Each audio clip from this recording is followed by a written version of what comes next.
Damos inicio a la presente audiencia pública relativa al expediente número 3520-2025 TCE.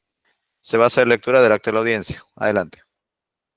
Jueves 24 de abril del 2025, audiencia pública convocada por la primera sala del Tribunal de Contrataciones Públicas, presidida por el señor vocal Víctor Manuel Villanueva Sandoval y conformada por las señoras vocales Marisabel Jauregui Iriarte y Lupe Mariana Merino de la Torre.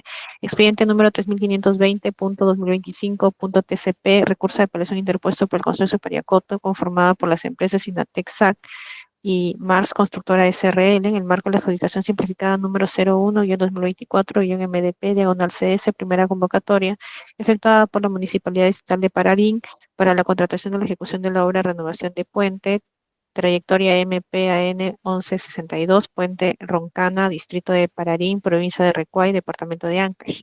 En representación del impugnante, se encuentra presente para realizar el informe de hechos el señor Miguel Rodríguez Minaya, con DNI número 31601782. En representación de la entidad, se encuentra presente para realizar el informe legal el abogado Norbert Caurino Paucar, con registro del Colegio de Abogados de Lima número 39817.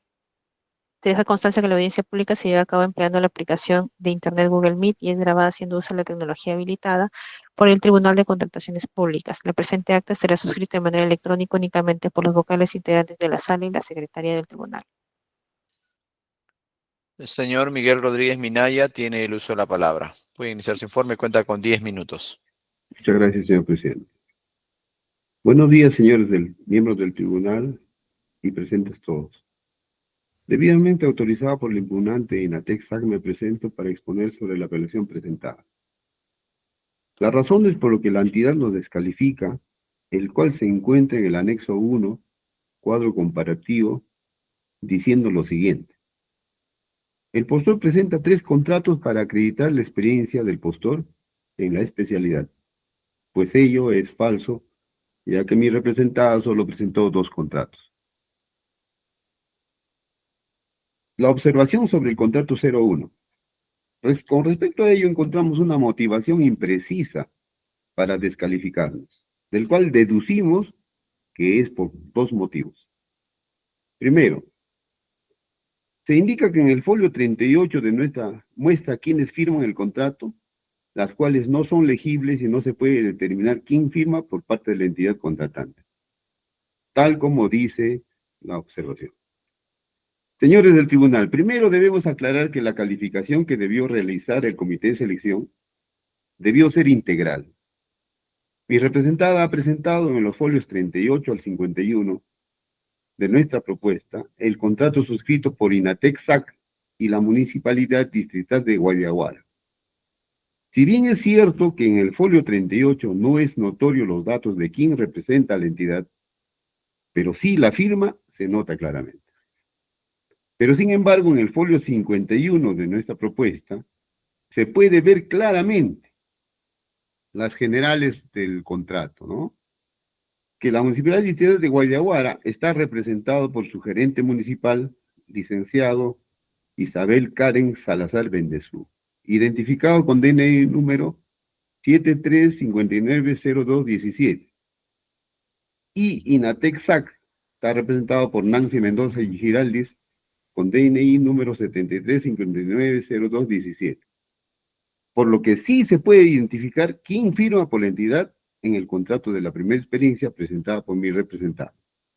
Segundo, que el nombre de quien firma por la entidad contratante no es un requisito de las bases integradas, por lo que la entidad no puede descalificarnos por ello. Por lo que mi representada ha presentado la experiencia 01 de conformidad a las bases integradas. Por estas consideraciones expuestas, solicitamos declarar válido la primera experiencia presentada por mi representante.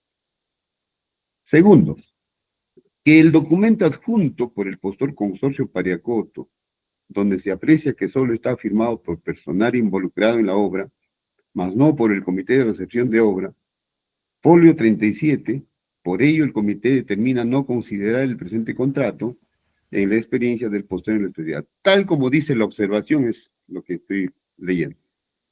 Mi representada ha acreditado correctamente la experiencia similar exigida en las bases integradas del procedimiento de selección, mediante la presentación del acta de culminación de la obra, el cual es considerado como otra documentación que acredita la culminación del 100% de las partidas ejecutadas, el cual nos da la experiencia requerida en este proceso. Documento firmada por el supervisor de obra, ingeniero Julio César Santoyo Curi, representante de la Municipalidad Distrital de Guayaguara, el residente de obra y quien representa a INATEC-SAC, y la representante legal de la empresa INATEC-SAC, con el que se desmiente que este documento no está firmado por un representante de la entidad. Este documento acredita fehacientemente la culminación al 100% de las partidas ejecutadas del expediente técnico de la obra, justamente el que nos da la experiencia que se requiere en este proceso, conforme a lo previsto en el numeral 208.1 del artículo 208 del reglamento de la Ley de Contrataciones del Estado. Cabe indicar que ante la demora en la emisión del acta de recepción de la obra por parte del Comité de Recepción de la Municipalidad de Guayaguara, se presentó al proceso de selección el acta de culminación de obra como evidencia válida de la culminación de la ejecución de la obra. Posteriormente, una vez emitida el acta de recepción de la obra, se verificó que su contenido no difiere en absoluto del acta de culminación previamente presentado, reafirmando así la culminación total de la obra. Y como prueba de ello, presenté a este proceso de apelación una copia de dicha acta de recepción, por lo que este documento es válido. Por lo tanto, los documentos presentados por mi representado, como son contrato y acta de culminación de la obra, cumplen plenamente con lo exigido por las bases integradas y el acuerdo de sala plena, número 02-2023 OCCD, acreditando de manera objetiva y verificable la experiencia similar requerida. Por estas consideraciones expuestas, solicitamos declarar la primera experiencia presentada por mi representada. Contrato 2. Con respecto a ello, encontramos una motivación imprecisa para descalificarnos, del cual deducimos que es por el motivo siguiente. Y voy a leer tal como dice la observación. El cual en la cláusula 10ª del mismo contrato de consorcio indica quién realizará la facturación, pero incumple al no indicar el RUC del consorcio. Por lo tanto, el contrato de consorcio no se ajusta a lo mencionado en la Directiva 05-2019 OCCD. Por ello, el comité determina que este contrato de consorcio no está acorde a la directiva de ello, por ello, no se considera en la experiencia del postor. Señores del tribunal, mi representada en el marco del presente procedimiento de selección presentó como experiencia número 2 el contrato de consorcio KFM, en el cual se acredita que INATEC-SAC ostenta el 60% de obligaciones del consorcio KFM. Esto se encuentra en el folio 16 de nuestra propuesta, cumpliendo cabalmente con la única exigencia establecida en las bases integradas. Esto es para los contratos de consorcio y que se debe dar en la calificación de la experiencia similar. Sobre la observación realizada por el comité de selección, se ha desestimado esta experiencia 02 con el argumento de que, dado que el contrato de consorcio se estipula que la contabilidad sería independiente y que el operador tributario sería el mismo consorcio KFM, debió consignarse en dicho contrato el número de RUC del consorcio, conforme dice a la Directiva 05-2019 OCCD. Al no haberse consignado el RUC, se ha declarado no válida esta experiencia, el cual constituye una interpretación errónea, por cuanto el contrato de consorcio es un documento previo y necesario para la obtención del RUC ante la SUNAT. Esto cuando la facturación será independiente. En consecuencia, no es posible que el contrato consigne un RUC, aunque no existe, siendo que la suscripción del contrato de consorcio es justamente un requisito para solicitar el RUC. Esto se desprende de la práctica administrativa establecida por la SUNAT. El contrato de consorcio KFM fue condición previa para la suscripción del contrato número 090-2019 OR, acreditando con ello la ejecución efectiva del contrato y la participación activa de mi representado. De acuerdo con la propia Directiva 05-2019 OCCD, específicamente en el numeral 7.5 y su inciso 2, dice, no corresponde tomar en cuenta aspectos de índole tributario o administrativa para la calificación de la experiencia, tal como lo señala siguiente. Para calificar la experiencia del postor, no se toma en cuenta la documentación presentada por él o los consorciados que asumen las obligaciones referidas a las siguientes actividades. Actividades de carácter administrativo o de gestión como facturación, financiamiento, aporte de cartas fianza o pólizas de caución, entre otros.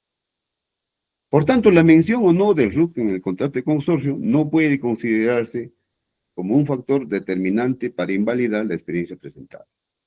Cuarto, en apoyo a nuestra posición, citamos la resolución 3237-2024, TCE Sala 4, en la cual se reconoció que la ausencia del RUC en el contrato de consorcio no impide la validez de la experiencia, por ser este un elemento posterior, el cual fue sustentado en nuestra apelación ya.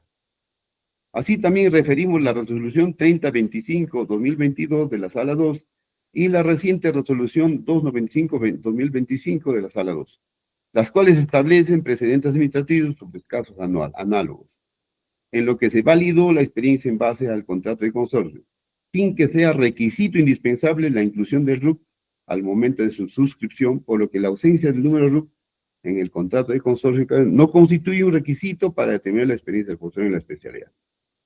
Por lo tanto, solicitamos al tribunal, en estricta aplicación de los principios de razonabilidad, legalidad y verdad material, declare válida la experiencia 02 presentada por mi representada, al haber quedado demostrado su participación activa en la ejecución de la obra indicada, cumpliendo con los requisitos sustanciales exigidos en la base integral.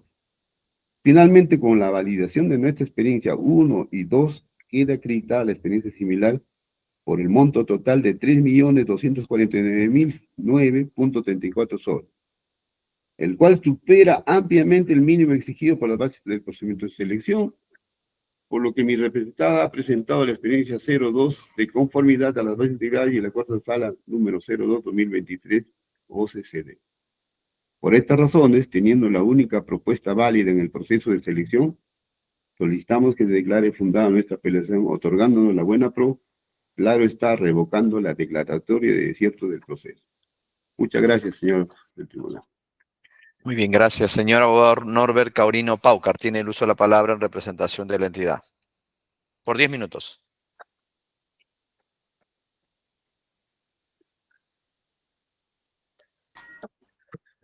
Buenos días, señor del tribunal. Buenos días con todos. Voy a pasar a exponer las razones que han justificado la decisión del comité de selección de no considerar la experiencia número 1 y la experiencia número 2 del impugnante. El primer punto apelado es la no validez de la experiencia número 1 del impugnante. Tenemos 3 razones para justificar la decisión del comité.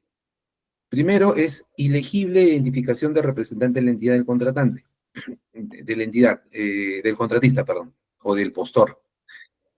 Como se puede apreciar acá en la parte izquierda, acá aparece una firma totalmente ilegible del contrato presentado en la experiencia número 1, que aparentemente representaría al representante legal del contratista, que en ese caso fue INATEC. Ahora, si bien el impugnante indica que la evaluación debe ser integral, efectuando precisamente esta evaluación integral, no se llega a determinar que la firma corresponde a la persona que aparece en la parte introductoria del contrato. Es decir, el comité de selección no puede interpretar o presumir que esa firma corresponde a Isabel Salazar Bendezú, por lo que atendiendo a, vasta jurisprudencia del Tribunal de Contrataciones del Estado, el comité de selección está impedido y prohibido de interpretar la oferta de los postores en aplicación del principio de igualdad de trato. Asimismo, los postores son responsables de su oferta, no pudiendo trasladar dicha responsabilidad al comité por su falta de diligencia. Por lo tanto, acá entendemos que el comité de selección no podría interpretar este acto de la presentación de este documento, considerando pues que la entidad el comité de selección no puede interpretar la oferta teniendo en consideración ambos casos, que la identidad de uno con la firma del otro, no puede verificarse esa situación. Ahora, este no es el único argumento con el cual se indica que corresponde la no consideración de esta experiencia número 1. El segundo punto, bueno, sumado a esto, tenemos que decir que el 1.7 de las bases integradas señalan que el participante debe verificar antes de su envío, bajo responsabilidad, que el archivo pueda ser descargado y su contenido sea legible. Por lo tanto, no cumple con este apartado de las bases integradas. Ahora, el segundo punto es no idoneidad del acta de culminación de la obra. De acuerdo a la sala, tenemos el acuerdo de la sala plena 02-2023, en la cual se establece cuáles son los documentos que deben ser necesarios para acreditar la experiencia del postor. En este caso podemos advertir en un cuadro muy sencillo que es el contrato más cualquiera de estos documentos que acreditan la culminación de la obra. Acta de recepción de obra, resolución de liquidación, constancia de prestación y cualquier otra documentación de la cual se desprenda fehacientemente que la obra fue concluida. De acá podemos extraer dos puntos importantes. Primero, que todos estos documentos consta la conformidad respecto a que la obra ha culminado a satisfacción de la entidad. Y segundo, que los que emiten estos documentos son los representantes competentes de la entidad. Bien. Ahora, cuando el acuerdo de la sala plena 02-2023 exige que la obra fue concluida, debe entenderse que la culminación de la obra ha sido verificada por la entidad. En segundo lugar, el supervisor es un proveedor contratado por la entidad para la supervisión de la obra, pero ello no lo convierte en entidad. La conclusión de la obra exigida en este acuerdo de sala plena es cuando la entidad y no el supervisor quien considera concluida la obra y pasible de ser recepcionada. Cuando se precisan estos documentos que acreditan la culminación de la obra, se inicia en orden de acontecimiento, es decir, existe una lógica temporal de la emisión de los documentos que sustentan que la obra fue culminada a satisfacción de la entidad, que este es un punto importante. Primero, en el acta de recepción de la obra intervienen representantes competentes de la entidad. En la resolución de la liquidación de la obra también son representantes competentes de la entidad. Cuando se emite la constancia de prestación, también son órganos competentes de la entidad quienes emiten esta constancia de prestación. Y cuando el numeral 4, que es la cuarta posibilidad, dice cualquier otro documento de la que se desprenda fehacientemente que la obra fue concluida, también debe entenderse que debe participar un funcionario, servidor competente de la entidad que verifique que la obra ha concluido. Por lo indicado, el acta de culminación de la obra que ha indicado, que ha presentado el postor en su experiencia número 1, no es un documento regulado ni aceptado por la Ley de Contratación del Estado ni por su reglamento, ya que este es un documento extraño y particular que ha sido emitido por el residente de obra, lo ha firmado también el representante del ejecutor y el supervisor de la obra, que ha sido emitido en un primer momento cuando se vence el plazo contractual, que como lo ha firmado también el impugnante, es un documento que marca el final de las actividades una vez que se anotó la culminación de la obra por parte del residente para que la entidad proceda a la recepción de la obra. Y esto lo dice el mismo impugnante en su recurso, ¿no? Que esta acta de culminación con la cual acredita que el contrato de obra ha concluido es un documento formal que marca el final de las actividades de la ejecución de la obra. Pero este documento ciertamente no puede entenderse como una obra concluida, un documento que acredita una obra concluida. En esa línea, esta acta de culminación de la obra no es lo que exige el acuerdo de sala plena 02-2023, ya que el nombre o denominación que han consignado no determina que una obra ha concluido, ¿no? A entender el mencionado acuerdo, toda vez que no consta la conformidad de la entidad respecto de que la obra fue concluida a satisfacción de la entidad, tampoco ha sido emitido por los representantes competentes de la entidad, precisándose que esta acta es suscrita por el residente, el representante del ejecutor, el supervisor de la obra, quienes no constituyen ni representan a la entidad como dueño y propietario de la obra. Entender lo contrario, pues, implicaría que con el solo visto bueno de la residencia y del supervisor se debería recepcionar la obra, lo cual no es así, ya que la norma exige que sea la entidad, a través del comité de recepción, quien verifique que la obra ha concluido, razón por la cual la citada acta de culminación de obra no acredita una obra concluida. Debemos indicar finalmente respecto a este punto que este documento se emitió luego de que el residente de obra anotara en el cuaderno de una obra que la obra ha concluido. Anotó en el cuaderno de obra que la obra ha concluido y se entendería que de acuerdo a la norma que rige ese contrato del 2024, el supervisor tendría que emitir un informe dirigido a la entidad diciendo que la obra ha concluido, pero eso no se dio. Lo que se dio es que entre el residente del supervisor y el representante del ejecutor firmaron esta acta de culminación. Para el postor, eso representa una obra concluida. Debe entenderse que de acuerdo a la sala plena, de acuerdo a las características que hemos mencionado, debe ser verificado por la entidad y segundo que debe ser emitido por un órgano competente de la entidad y no del residente, ni del supervisor, ni del representante de la entidad, ya que el dueño de la obra es la entidad. Finalmente, y este es un punto muy importante, es el acta de culminación de obra que fue presentado y que hemos cuestionado en el numeral 2, no posee el monto final del contrato. Este acuerdo, nuevamente rescatamos este acuerdo, dice un punto muy importante. Contrato y cualquier otra documentación de la cual se desprenda fehacientemente que la obra fue concluida y el monto total que implicó su ejecución. Vale decir, lo que exige este acuerdo es que el documento que acredite el monto contenga el monto total que implicó su ejecución. Vale decir, en ese documento no se solicita que se informe respecto del monto contratado, sino del monto final que tuvo la ejecución de la obra. Entonces veamos si esta acta de culminación que el postor ha presentado para acreditar que esa obra fue concluida, contiene el monto total que implicó su ejecución. Podemos ver esta acta de culminación de obra, cita la modalidad, la ejecución, entidad ejecutora, contratista, representante legal, residente de obra, supervisor de obra, presupuesto según el expediente, monto contratado, plazo de ejecución, y el monto contratado es 1.207.173.39. Plazo de ejecución, fecha de entrega de terreno, inicio de plazo de ejecución, culminación del plazo, suspensión del plazo, reinicio de obra, fecha real de culminación, situación de la obra. Como podemos ver, solamente indica el monto del contrato. Sigamos con el acta. En esta acta se continúa indicando todos los datos de la empresa, quién lo representó y la obra. Y finalmente se termina diciendo, luego de haber realizado la verificación de todas las partidas ejecutadas de acuerdo al expediente técnico y especificaciones técnicas del proyecto tantito, concluye que la obra sea culminada al 100%. Acá no indica el monto final de la obra. Y termina enseñando a confirmar con los términos del presente acta proceden a suscribir el residente, el supervisor y el representante del ejecutor. Por lo tanto, acá no apreciamos el monto final del contrato.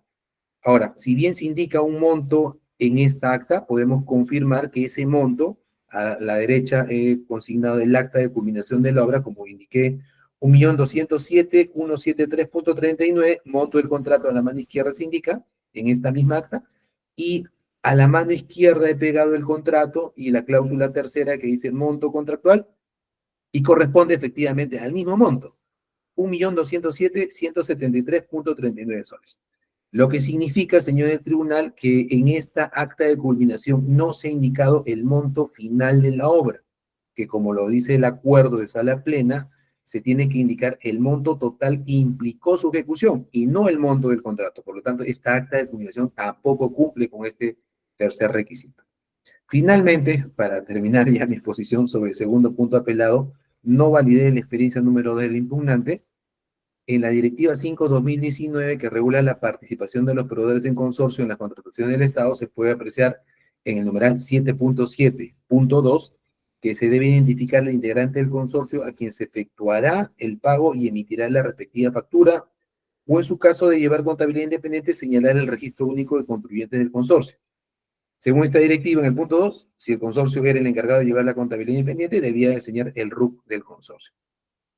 Acá apreciamos el contrato de consorcio presentado y se advierte de todo el texto que indica la facturación que este consorcio KFM no ha consignado su número de RUC, por tanto no cumple con lo establecido en la directiva. Ahora, debemos indicar que este consorcio Pareacoto, su anexo 2 indicó conocer y aceptar y someterse a la base y condiciones y las reglas de procedimiento. Señor Cabrino, por favor, su tiempo ha concluido. Le pido que vayamos cerrando el informe. Sí, no hay problema. Sí, ok, no hay problema. Gracias. Muy bien, gracias.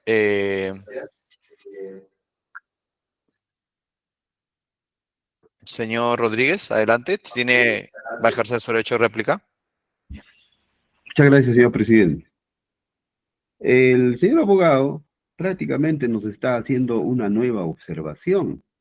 porque la observación a nuestra experiencia 01, ¿no? Dice lo que textualmente lo voy a volver a leer. En el documento adjunto por el postor consorcio Pariacuto, donde se aprecia que solo está firmado por el personal involucrado en la obra, mas no por el comité de recepción de obra, folio 37. Por ello, el comité determina no considerar, señores miembros del tribunal, el señor ha mencionado cosas que la entidad no ha dicho, ¿no?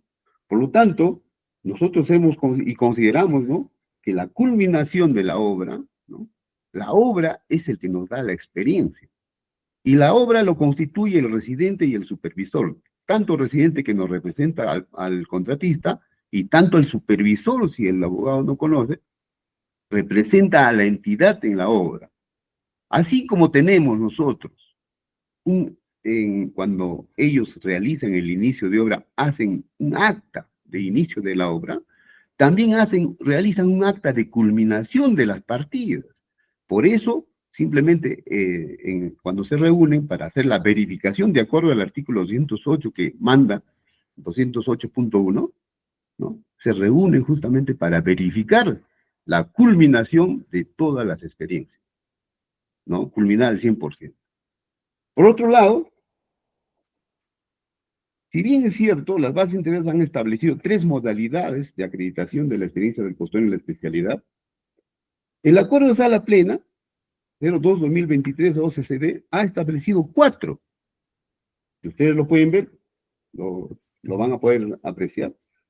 Contrato y es la 4ª. Contrato y cualquier otra documentación de la cual se desprenda fehacientemente que la obra fue concluida.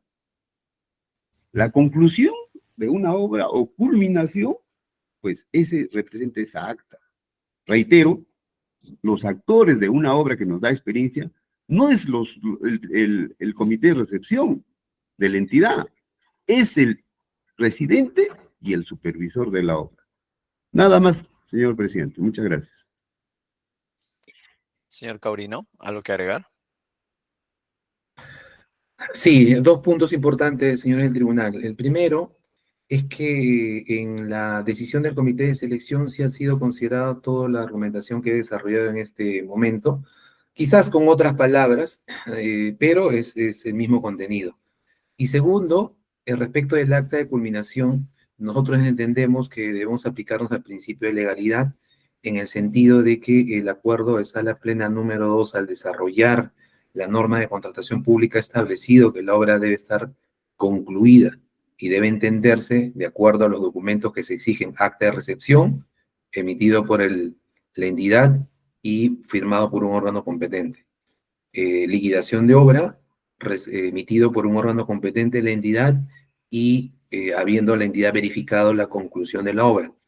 La constancia de prestación, también emitida por la entidad, por un órgano competente de la entidad y también a satisfacción de la entidad.